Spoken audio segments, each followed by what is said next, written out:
Hey everybody, welcome back to BobkeTV, and after a lengthy Tour de France-induced hiatus, I am back. Thank you for your patience. In the headlines, British cycling, not for good reasons, which I've done a number of British cycling videos, and none of them had been for good reasons, and this one won't be either. The case in point, Lizzie Armitstead. Lizzie Armitstead, the current road race women's world champion, a big star of British cycling, and the Bowles-Dolman cycling team.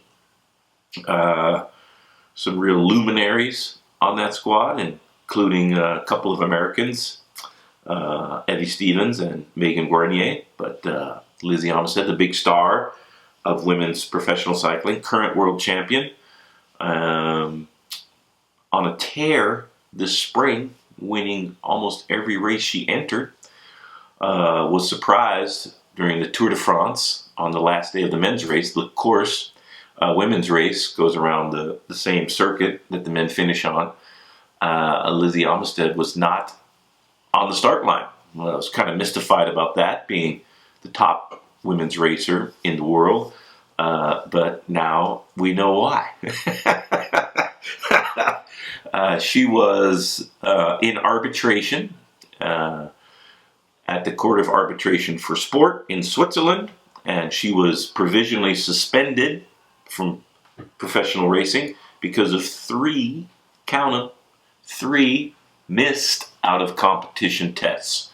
The out-of-competition tests are important in cycling, and to restore people's belief in the sport of cycling, and at that what they are watching is an authentic exploit based on their God-given talent and not performance-enhancing drugs. A pretty drastic measure was taken in 2008 called the ADAMS program by the UCI, whereby riders had to register their whereabouts with their national federation for 365 days out of the year, so that the UCI and the national federations could conduct out-of-competition tests, not just at the races, not just when they did well, but any time, any place, the whole year, without announcing when those tests would be. So the presumption was it would be much harder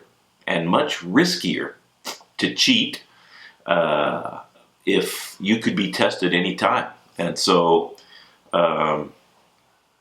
at the time that it was instituted, it was decided that for each 18-month period, you could have no more than 2 missed tests. And the third one was subject to a 4-year suspension. That's been shortened. Those 18 months now are 1 year. So in just 1 year, you cannot have 3 missed out-of-competition tests, which Lizzie Armitstead has had. Apparently, the first test she had thrown out as inadmissible, and so she's currently at just 2 missed tests. Apparently, there were administrative errors in the first test and the second test, and family issues was the reason given by Lizzie Armitstead to miss the third test in 1 year.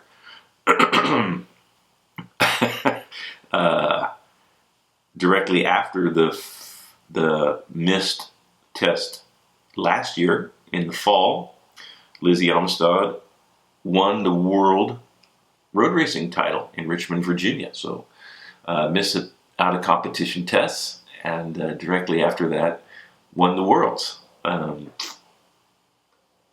pretty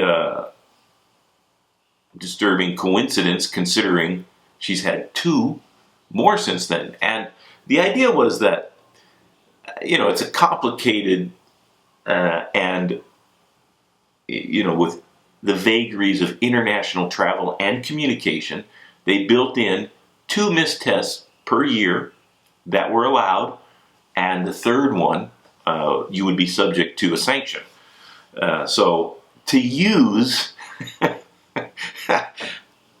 one of those tests as inadmissible, even though it's built in, is a little disingenuous, little fishy, little suspect.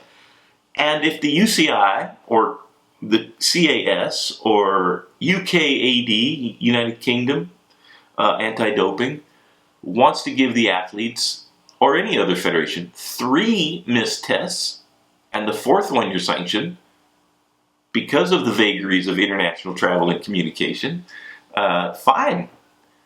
So my question is, if you get 2 and then you're sanctioned, how come Lizzie gets 3 for the same reason, without a further explanation? And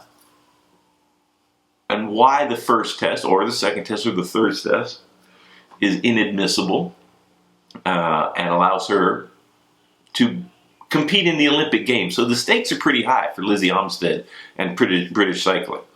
One thing that's not been forthcoming also, it's a little disturbing, is none of her competitors or teammates have found any reason to comment on Lizzie Armitstead's, at least not to my knowledge up to this point. If somebody has, please let me know, and I will rectify that in a further video. That's a little disturbing. And Chris Froome missed one last year, if I remember correctly, to great uproar and, as the British say, controversy. Controversy. And can you imagine if Chris Froome had missed 3 tests in 1 year? Ew. There would be quite an uproar, I would imagine. So please comment on this. Should Lizzie Armitstead be given a 4-year ban, which the rules call for? Let me know what you think. Should she be sanctioned? Not sanctioned? Should she be free to do the Olympic Games? And if you're one of her competitors and you have any comments on this, please feel free to let me know. Thumbs up if you like these videos, although they haven't been forthcoming recently. I'm going to get back to it. And follow me on Twitter and Facebook. And if you would like to buy some t-shirts, BobkeTV t-shirts, please feel free to do so. Thanks a lot, everybody. And hopefully it won't be as long an interval between videos from now on. Thanks a lot.